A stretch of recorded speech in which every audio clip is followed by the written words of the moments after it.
throwaway character, but this is his third appearance. Yep, you guessed it, it's time for the super referential RPG that picks apart the video game industry for fun and profit, and then covers that with a layer of stuff you really don't want anyone seeing you play. It's Hyperdimension Neptunia Victory, Idea Factory, and Compile Heart's latest iteration of... why bother explaining? You either love the series for jamming in Keiji Inafune's face and having the mascot characters from Famitsu and Dengeki scattered about, alongside Snake Hater and the King of Some Cosmos and Mario and his brother Player 2, or you hate it because you're just not into that aesthetic. That is to say, you have a functioning social life and are not a sex-starved hikikomori with more money than scruples. The fact that the actual RPG mechanics feel almost punitive doesn't help. I didn't know if this is a game or justice for experiments in Pokemon eugenics, what in a more civilized time would have just landed me arraigned at Nuremberg.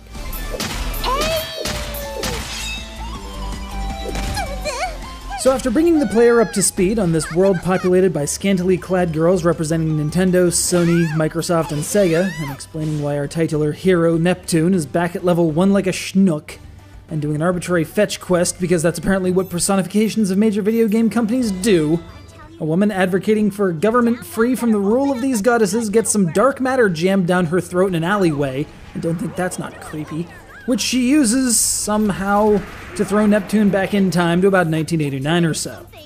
Here she encounters Plutia, apparently meant to be the representation of...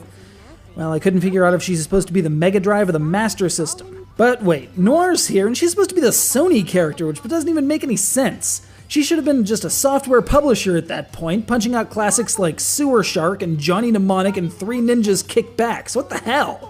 They relate the story that the only country that exists right now is Loey, aka Nintendo Land, and the now Famicom-styled blank is in cahoots with a shadowy organization called the Seven Sages, aka Shichi Genjin, aka PC Engine, aka the TurboGrafx 16, a reference that doesn't get paid off until way later in the game. And even then it gets kind of lost in translation.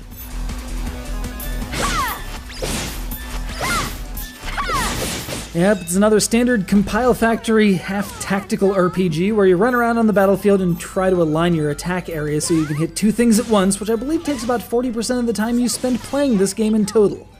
Look, I could probably take about 20 minutes just going off on how frustrating and non-intuitive the mechanics are, starting with the Lily system that's supposed to buff your party, but just gives you less of one during the early game.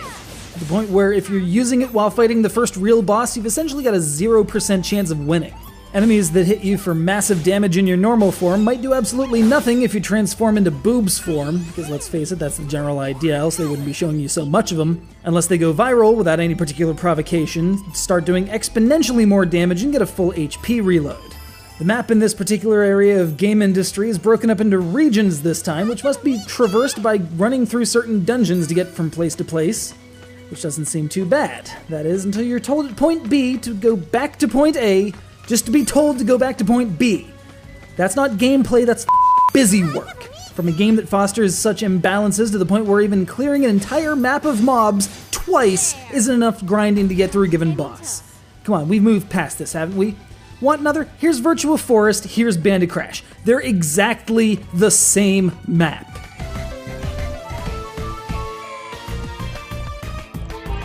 The writing tries desperately to salvage this thing, but is a few thousand ping-pong balls short. I appreciate a game that's willing to drop a Resident Evil or Shinobi 3 reference at the drop of a hat, just for entertainment's sake, but much of the rest of the text reads like a desperate attempt at recreating Excel Saga's level of absolute absurdity and nonsense, and coming nowhere close. Play with the Japanese vocal track and you immediately want to kick Plutia in the face. Play with the English track and you'll be almost spared, almost, but miss out on a couple of the deeper references that weren't actually localized, including a Hatsune Miku allusion completely lost in translation. The majority of the problem with the Neptunia series, as I see it, is this. Anyone who actually gets this game's idea and appreciates all the backhanded and sideways references knows games well enough to expect better.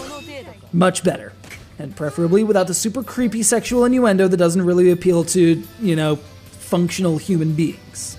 Why the heck are you all getting wrapped up in a meta discussion? Isn't there a situation? Oh crap! You're right. I slipped out of character.